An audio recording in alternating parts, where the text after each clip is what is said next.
The night was darker than usual, and the wind carried the smell of rain across the open land. James Harlow sat alone in his small wooden house miles away from the nearest neighbor. His old radio played a soft country tune, and the clock ticked slowly on the wall. He had spent the day fixing a broken fence and feeding the cattle. Life on the ranch was quiet, steady, and lonely. It had been that way since his wife passed away 5 years ago. James had learned to live with silence. He spoke to his horses more than to people. The town nearby, called Farridge, was small and friendly on the surface, but he preferred distance. He came to town only for supplies, and most folks left him alone. They called him the Lonely Rancher, though he never minded that name. That night, as the wind picked up and thunder rolled in the distance, James was ready to turn in early. He checked the locks, turned off the light, and stood by the window for a moment, watching the storm. The land outside was empty except for the movement of trees. Then, from far away, he thought he saw a flash of light, like someone running with a lantern. He frowned. Nobody came out this far at night. The nearest road was half a mile away. He stepped outside, pulling on his coat, the rain starting to fall in cold drops. For a moment, he thought it was just the lightning playing tricks on him, but then he heard it, a sound faint and desperate. Someone was shouting. The voice came again, closer this time. "Help! Please help!" James froze. It was a woman's voice, weak but filled with fear. He rushed back to his porch and grabbed his flashlight. The beam cut through the rain, and in the distance he saw movement. A figure was running toward him, stumbling through the mud. When she reached his porch, she almost collapsed. Her hair was wet, her clothes torn, and there was a cut on her forehead. She looked no older than 25. Her eyes were wide with terror as she whispered, "Help! Now, or I'm dead." James caught her before she fell and helped her inside. "Easy now," he said gently. "You're safe here. Sit down." She shook her head. "No, they'll find me. Please, you have to hide me." "Who will?" he asked, confused. "Them," she said softly. "The Beaumonts." James frowned. He knew that name well. The Beaumont family owned much of the land around Farridge. They were rich, powerful, and respected, or at least that's what most people thought. "You're hurt," James said, bringing her a towel and some water. "Let me call the sheriff." Her reaction was instant. She grabbed his arm, her fingers trembling. "No! Not the sheriff, please. They work for them." James stopped. Her fear was real, too real to ignore. "What happened to you?" he asked quietly. She hesitated before answering. "I was working at their farm," she said. "I thought it was just a job, taking care of the animals. But they wouldn't let me leave. They took my phone, my ID.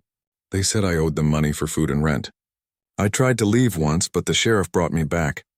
He said I signed a contract." James stared at her, shocked. "That doesn't make sense. You can't keep someone like that." Her eyes filled with tears. "They can here. Everyone's afraid of them." The rain outside grew heavier, the thunder closer. James felt torn. If what she said was true, calling the sheriff could put her in more danger. But keeping her there might bring trouble to his own door. He walked to the window and looked out. Nothing but darkness and the sound of rain. "What's your name?" he asked finally. "Lila," she whispered. "Lila Grant," he nodded slowly. "All right, Lila, you can rest here tonight. In the morning, I'll drive you to the next town. We'll find someone who'll listen." She nodded, her body shaking with exhaustion. James gave her a blanket and set a cup of warm tea on the table. As she drifted into uneasy sleep on the couch, he sat nearby, thinking. Something about her story bothered him. Farridge was small and secrets didn't stay hidden long, yet he had never heard anything like this. Sometime after midnight, he thought he heard a vehicle on the dirt road. He turned off the light and peered outside. Headlights appeared far off, then stopped near his fence. A truck. 2 figures stepped out. One of them shined a flashlight across the field. James's heart began to pound. Whoever they weren't lost. They were looking for something or someone. He waited until the truck turned around and left, but he couldn't shake the feeling that they'd be back. At dawn, James loaded his old pickup and woke Lila. "We should leave before anyone comes," he said. She nodded weakly, still pale and tired. Just as he started the engine, he saw a sheriff's car pulling up his driveway. 2 deputies stepped out, both men he recognized from town. "Morning, James," one said, tipping his hat. "We got a report about a missing girl.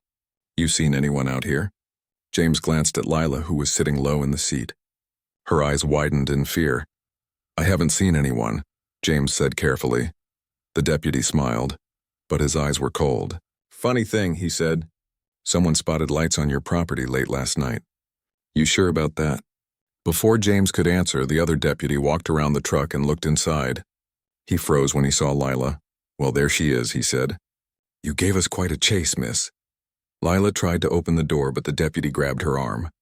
"You're coming back with us," he said sharply. James stepped forward. "Hold on," he said. "She says you're working for the Beaumonts." "That true?" The first deputy's face darkened. "Watch your mouth, Harlow. You don't know what you're talking about." "She said she doesn't want to go back," James insisted. "You can't just—" "Step aside," the deputy ordered. His hand rested on his belt. "We're handling this." Lila looked at James with desperate eyes. "Please, don't let them take me."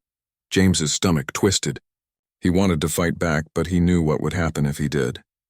The deputies were the law in this county. One wrong move and he'd end up in a cell himself.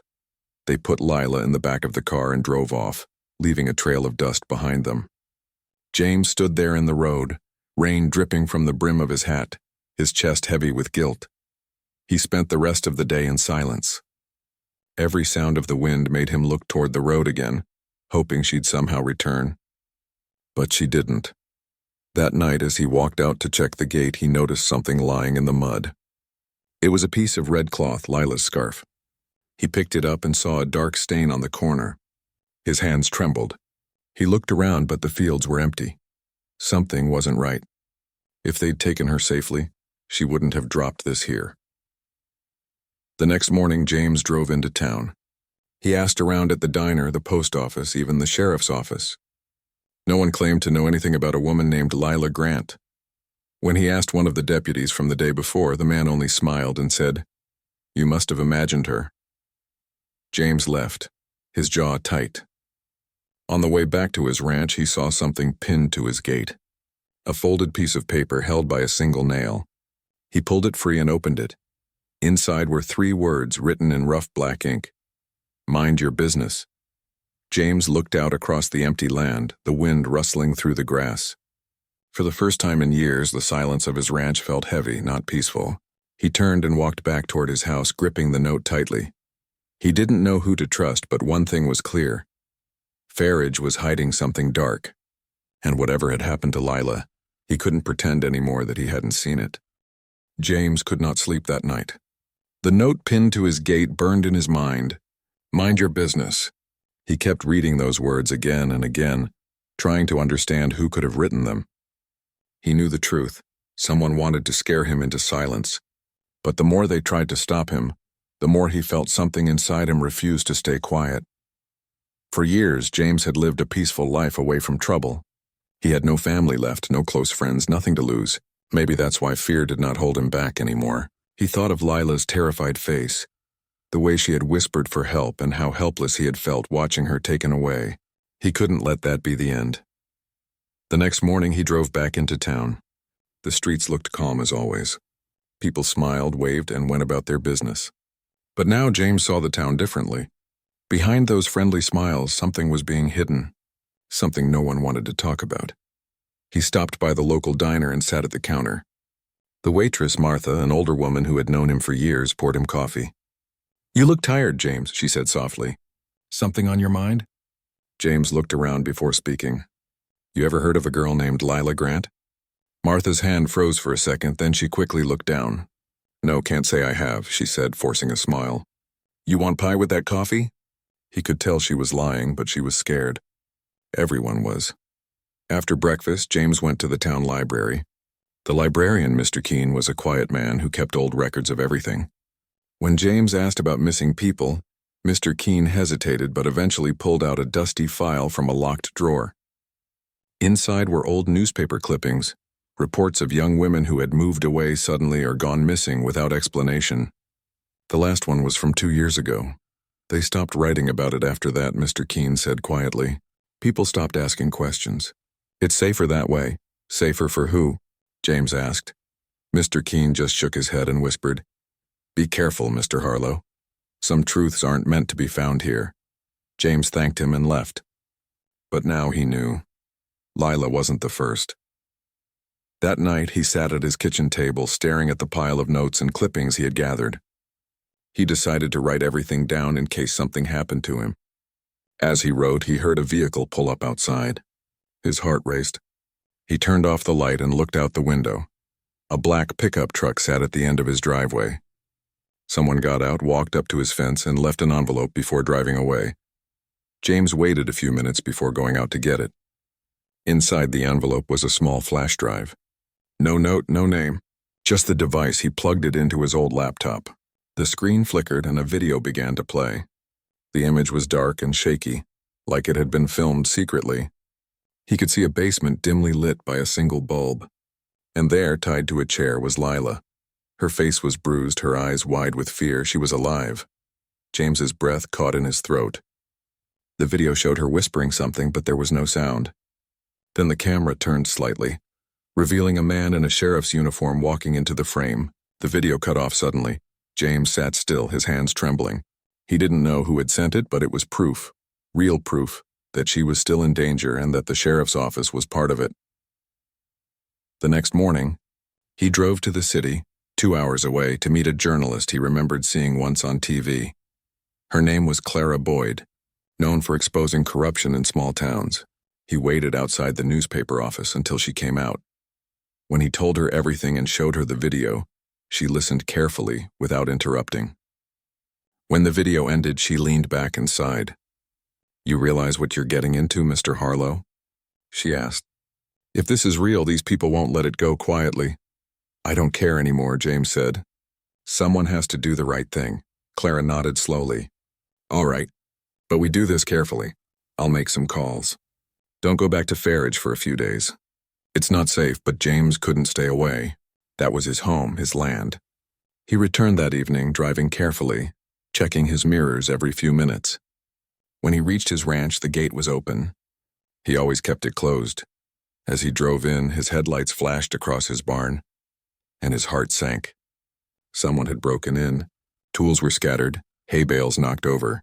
On the wall, painted in red letters, were the words, "Stop digging." James took a deep breath and looked around, but whoever had done it was gone. He cleaned up quietly and locked everything again. That night he barely slept. 2 days later, Clara called him. "We're ready," she said. "We've sent the video to the state investigation team and some major news outlets. Once it's out, they can't hide it anymore." James felt a mix of fear and relief. He knew this would bring trouble, but he also knew it was the only way to help Lila. That evening, the story broke online. The video spread fast, and within hours, state police arrived in Farridge. The Beaumont property was searched, and the local sheriff's office was placed under investigation. From his porch, James watched the flashing lights in the distance. For the first time, the town wasn't quiet.